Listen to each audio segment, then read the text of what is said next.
반 총장 말고도 어제는 정치권을 뜨겁게 달군 두 여인이 있습니다. 바로 조윤선 장관과 이혜훈 의원인데요. 두 사람이 다시 맞붙었습니다. 지난 4월 총선에서 서초 갑을 두고 경선에서 예비 후보로 경선을 치렀다는데요. 이혜훈 의원이 조윤선 장관이 최순실을 모르는 건 말이 안 된다라고 얘기를 해서 조윤선 장관이 발끈했습니다. 그 현장을 보시죠. 저는 전혀 모르는 분입니다. 아니, 이제 그 국회에서 그런 발언이 나가고 나서 전화들을 좀 받았죠. 의원님이? 저도 그렇지만 이제 저하고 말고도 또 우리 당내 그런 전화를 받은 의원들이 얘기를 많이 해요. 재벌 사모님인 분들이, 저럴 수가 있나? 어떻게 저럴 수가 있지? 나한테 최순실 씨를 여왕님 모시듯이 모시고 와서 인사시킨 사람이 조윤선 장관인데 어떻게 저런 얘기를 하나? 할 수 없어서 오늘 법적인 조치를 취했고 아마 고소장이 접수가 됐을 것으로 알고 있습니다.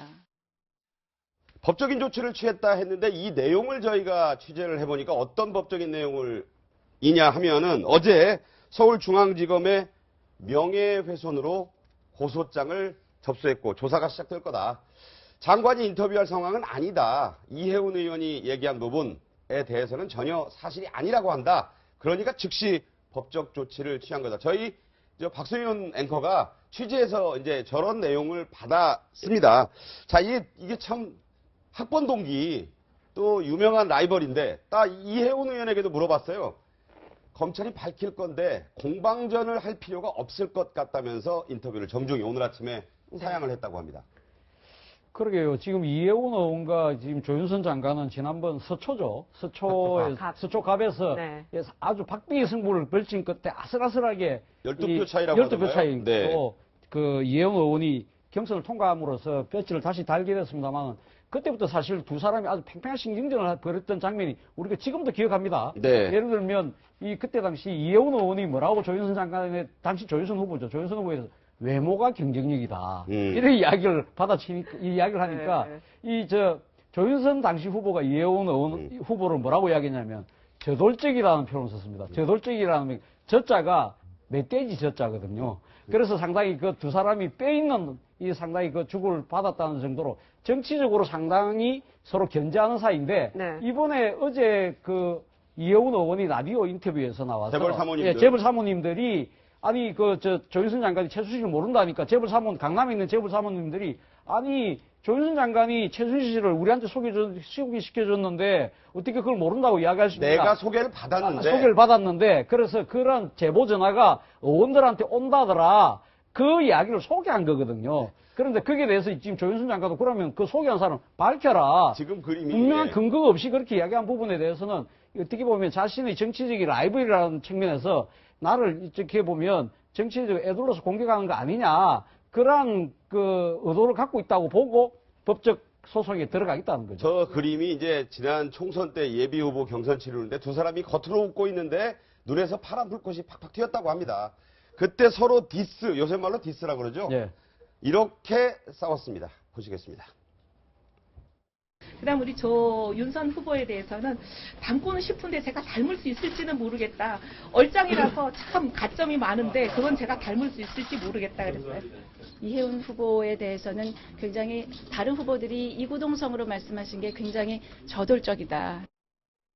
자, 이 저돌적이라는 게 멧돼지가 돌진하는 형상을 말하는 거기 때문에 네. 칭찬이 아니에요. 예, 둘 다 이제 그 디스를 한 건데, 또 얼짱, 이게 얼굴이 이쁜 게 가점이다. 그러니까, 그것도 속마음은, 이제 나를 세운 저 거죠. 사람은, 조윤선은 얼굴 이쁜 거 말고 뭐가 있냐. 사실 네. 이 얘기를 하고 싶은 건데, 그래도 하여간 얼굴 이쁘다는 건 그게 플러스지 마이너스는 아니잖아요. 근데 이게 그러면 거꾸로 이혜훈 후보 칭찬해봐라 그랬더니, 멧돼지가 돌진하는 것 같다. 저돌적이다.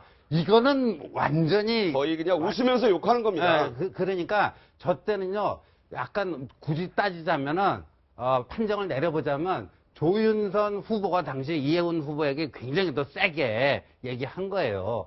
근데 이제 정치인들도요 참 그렇죠. 웃고 막 악수하는데 속으로는 다 이제 꿍꿍이 다 이게 맺히거든요. 더군다나 이제 지역구 라이벌이었으니까. 네, 지역구 라이벌이고 그러니까 그때 이제 멧돼지 돌진에 대해서 나름대로 기억하고 있는 이혜훈 후보가 이혜훈 의원이죠. 요번에 또 반격, 복수 뭐 이렇게도 보이네요. 반격이다. 그런데 네. 선거에서요 한 지역구에서 둘이 경쟁을 해서 한 명이 이기게 되면 그 둘은요 평생 원수가 되는 거예요. 그렇다고 평생 하네요. 원수가 돼요? 감정을 같이 겉으로는 좋게 생각을 해도 감정을 절대 좋은 감정을 가질 수 없어요. 그런데 아마 지금 조윤선 장관 같은 경우에는 이제 친박이지 않습니까? 어떻게 보면 박근혜 대통령 정부에서 가장 혜택을 누린 사람이거든요. 장관 2번하고 정무수석까지 했단 말이에요. 근데 거기다 지금 굉장히 어려운 상황에 처해 있잖아요. 블랙리스트를 비롯해서 최순실씨와 어떤 관계가 있지 않느냐. 그 정도로 장관 2번이나 할 정도 되면 거기에 대해서 이제 이해운 의원이 라이벌로서 이제 쐐기를 박는 걸로 볼 수도 있죠. 저게. 네. 교수님. 예. 지금 저 두 사람의 사이에 또 위치하고 있는 분이 한 분 계시죠. 박근혜 대통령. 아, 박근혜 대통령. 그렇죠. 사실 2007년까지만 하더라도 원조는 박근혜 이해운. 대통령의 당시 박근혜 후보 여자는 이해운 의원이었습니다. 이해운 네. 의원이 2012년 대선까지 상당히 열심히 했죠. 근데 대선 무렵에 2012년 대선 무렵에 박근혜 여자가 바뀌는 거죠. 저렇게 이제 조윤선으로. 조윤선 장관이. 조윤선 장관이 그때 후보 수행을 도맡아 하면서 아주 딱 마음에 들었던 거죠. 그리고 정권이 출범하고 난 뒤에 신압으로 이해운 의원은 정치적인 위상이 싹 무너지면서 존재가 사라져버리고 그렇죠. 공천도 탈락돼버리는 네. 그런 상황이 된 측면에서 본다고 하면 두 사람의 그 정치적인 구원이 꽤 좀 무거운 것이 아닌가 하는 생각입니다. 자, 조윤선 장관과 이해운 의원은 나이는 조윤선 장관이 2살 어린 걸로 돼 있지만 학번이 같은 서울대의 동기로 저희가 학번이 이해운 이해운 의원이 높습니다. 위치 예, 제가 예. 같은 서울대인데 예. 이게 경제학과와 외교학과 예. 확연히 좀 갈리지만 서울 반포동의 아파트 같은데 물론 지역구 같으니까요. 네. 그런데 이제 앙숙이다. 이해운 의원이 요즘 좀 좌충우돌하는 그런 느낌이 있는데 나경원 의원에게도 이런 말을 합니다. 네, 한번 들어볼까요? 특히 이제 나경원 의원이 좀 여러 가지 변수를 일으켰고 제가 종편에 나갔더니 어떤 패널이 그 얘기를 하더라고요. 원내대표가 되기를 간절히 바라고 원내가 대표가 될 걸로 믿어 의심치 않았는데 주호영 의원으로 거의 합의 추대한다는 정보를 받자마자 이렇게 돌변한 거 아니냐 이렇게 얘기를 하시더라고요. 우리가 새누리당 안에 있을 시절에 원내대표를 누구를 내느냐 하는 문제가 있었는데 1순위, 2순위로 저희들이 거의 공감대가 있는 분들이 있었거든요, 후보가. 네, 따로. 그러니까 1순위, 2순위가 이분들이 왜 안 하려고 그런지 속사정을 들어보니까 이 나 의원이 와서 계속 울면서 본인이 하겠다. 울면서요? 예. 확실해요, 늘 울면서? 많이 울어요.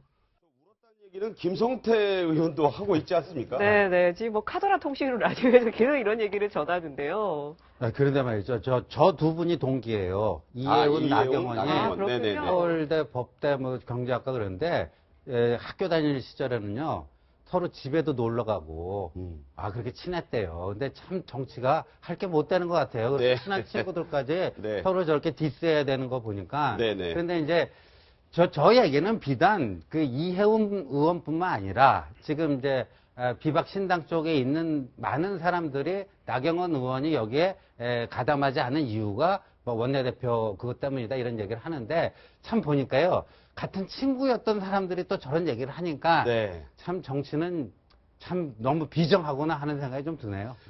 나경원 의원이 오늘 이제 여러 매체와 인터뷰를 하는 걸 저도 들었는데 전혀 사실이 아니다. 뭐 김성태 의원에게 얘기했던 것도 내가 울컥한 거지 운 게 아니고 무슨 원내대표 안 시켜준다고 우느냐. 이건 정말 말도 안 된다면서 정말 본인이 울컥하더라고요. 저 그 얘기 들었는데. 네, 뭐 그 이유에 대해서 지금 나경원 의원이요 언론 인터뷰를 많이 했어요. 여러 매체와 언론 인터뷰를 하면서 자기는 그런 것이 아니다 그렇게 얘기를 했지만 외부에서 이제 그렇게 생각할 가능성도 크다는 거죠. 그러니까 이해운 의원이 아까 얘기하면서 어떤 패널이라는 걸 이렇게 애둘러서 말을 했는데 그가 아마 본인의 마음인가 아닌가 싶고 또 현재 탈당한 비박 의원들의 어떤 공통된 인식이 될 가능성이 많은데 일단 본인들이 탈당을 하는데 나경원 의원이 합류를 안 해줬잖아요. 네, 그렇죠. 거기에 대해서는 굉장히 배신감을 느낄 수 있을 거예요. 네. 그런 부분을 애둘러서 표현한 게 아닌가 싶습니다. 자, 이제 김성태 의원이 한 얘기를 들어보면서 토크를 좀 마무리해야 될 텐데요. 김성태 의원,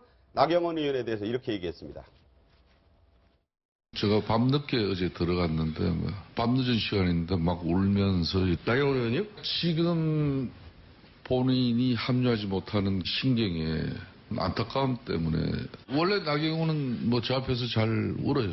울면서 하는 얘기에 골자가 지금은 어렵지만 합류하겠다? 아니면은 잘 가라? 조금 있다가 이번에는 아니지만은 사실상 나경원은 김성태 없이는 못 산다는 그런 뭐 국회할 나경원이 뭐 하겠다 그러면은 제가 안 도와준 적이 없어요. 그러다 보니까 자기가 중요한 사항이 있을 때 마지막에는 꼭 저한테 상의를 하는데. 김성태 의원의 저 얘기도 화제가 되고 있습니다. 나경원 의원의 눈물, 진실도 앞으로 밝혀지겠지요. 오늘 세 분과 여러 말씀 나눴는데 시간이 아쉽지만 여기서 인사를 드려야겠습니다. 고맙습니다.